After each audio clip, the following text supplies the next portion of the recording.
Bonjour à toutes et à tous. Le gouvernement de François Bayrou est tombé hier. Emmanuel Macron doit maintenant suivre puisque c'est aujourd'hui le responsable à la fois de l'instabilité du pays, le responsable du non-respect du suffrage des Français et des Françaises et celui qui a fait un coup de force contre leur vote en juin et en juillet dernier. Je le rappelle parce que c'est non seulement historique, pour la première fois un gouvernement est tombé avec un vote de confiance dans toute l'histoire de la Ve République, mais c'est surtout la première fois dans toute l'histoire de la Ve République qu'un gouvernement et son budget sont battus avec une aussi large majorité de députés, c'est-à-dire 2/3 des députés qui refusent la politique qui est menée. Puisque nous avons un président de la République qui refuse de changer de politique et qui s'apprête à mettre un énième Premier ministre qui continuerait toujours la même politique, eh bien, nous allons déposer cet après-midi une motion de destitution. Cette motion de destitution a été pour la première fois déposée il y a un an lorsqu'Emmanuel Macron a refusé de reconnaître la souveraineté populaire. Et il se trouve que cette fois-ci, nous la déposons encore plus en force que l'année dernière puisque nous avons d'ores et déjà 86 signataires, donc en plus évidemment du groupe des Insoumis dans son intégralité.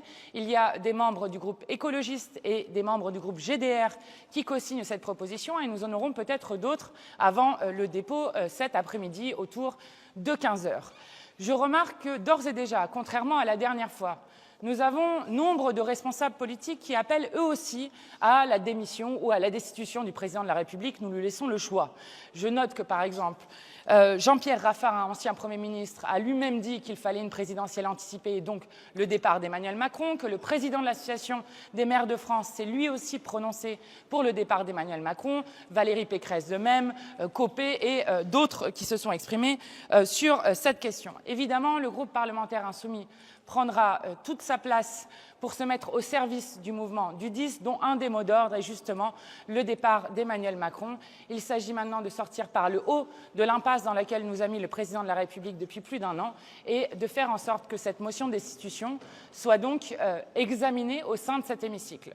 Je rappelle qu'il y a un an, si nous n'avions pas pu examiner en hémicycle la motion de destitution, c'est parce que Marine Le Pen s'y était opposée au moment de la conférence des présidents. Et donc, nous demandons une première chose, que Yaël Braun-Pivet, comme je l'ai demandé ce matin à la conférence qui avait lieu avec elle, avec les présidents de groupe, réunissent le bureau pour juger rapidement de la recevabilité de cette proposition et que ensuite chacun et chacune puisse interpeller ses parlementaires pour faire en sorte qu'ils votent en faveur de la destitution. Je vous ferai juste remarquer pour terminer que hier, il y avait 2/3 des parlementaires pour rejeter la politique macroniste et qu'il faut exactement là aussi 2/3 des parlementaires pour pouvoir faire adopter une motion de destitution du président de la République, ce qui serait là aussi une première dans l'histoire. Dans quelques minutes, François Bayrou sera à l'Élysée pour remettre sa démission. On attend la nomination du nouveau Premier ministre dans les heures qui viennent, peut-être dans les jours qui viennent. Qu'est-ce que vous attendez comme nom de la part du chef de l'État? Je viens de vous annoncer que nous déposons une motion de destitution du président de la République. Nous ne voulons pas d'un énième Premier ministre qui continuerait toujours la même politique. Le gouvernement de M. Barnier est tombé. Le gouvernement de M. Bayrou est tombé. Nous n'allons pas vivre au rythme de gouvernements qui tomberaient tous les 2 ou 3 mois dans ce pays. Il faut donc revenir aux urnes et que le peuple français puisse trancher entre les grands choix politiques et les grandes options politiques qui se présentent au pays. Voilà quelle est l'ambition de ce que nous proposons aujourd'hui, qui permet une issue positive, démocratique au pays. Si jamais on ne revient pas aux urnes, est-ce qu'un chef de gouvernement socialiste serait une bonne nouvelle pour vous? Mais vous savez, on peut aussi parler des poissons volants qui ne sont pas la majorité du genre, comme certains le disaient. Comment pouvez-vous croire un seul instant qu'un président de la République qui a nommé, sur proposition du Premier ministre, un ministre de l'Intérieur que l'on peut qualifier de raciste et d'extrême droite, c'est-à-dire M. Retailleau, irait ensuite nommer au gouvernement un Premier ministre de gauche ou socialiste, n'importe ce qu'il ferait. M. Macron ne veut pas changer de politique. Et d'ailleurs, si vous vous rappelez, il avait fait un repas avec des grands patrons nationaux et internationaux dès le 25 juillet 2024, juste après le résultat des élections, alors que sa politique avait été largement défaite et battue. Et dans ce repas, il avait assuré à ses patrons que même si sa politique avait été largement défaite, il ne changerait pas de politique et continuerait une politique pour les riches. Donc, nous n'y croyons pas. Est-ce que les socialistes sont encore vos alliés? En tout cas, je crois que nous avons un souci avec le fait que les socialistes aient bradé le programme du nouveau Front populaire sur lequel ils se sont fait élire il y a un an seulement. Je rappelle, ce n'était pas il y a 10 ans, ce n'était pas il y a 15 ans, c'était il y a seulement un an. Nous avons tous été élus sur le même programme. Quand je vois par exemple que dans le contre-budget socialiste, il n'y a plus le rétablissement de l'impôt de solidarité sur la fortune ou encore l'augmentation du SMIC, et qu'ils proposent de suspendre la réforme de la retraite, c'est-à-dire suspendre, l'arrêter à la date à laquelle elle est aujourd'hui, c'est-à-dire aller à la retraite à 63 ans, alors je crois qu'effectivement, nous ne sommes pas d'accord. Est-ce que vous participerez tout à l'heure à 15h30 à la réunion des présidents de groupe du NFP réclamée par les écolos et les communistes? Oui, bien sûr, nous y serons. Qu'est-ce que vous allez nous dire?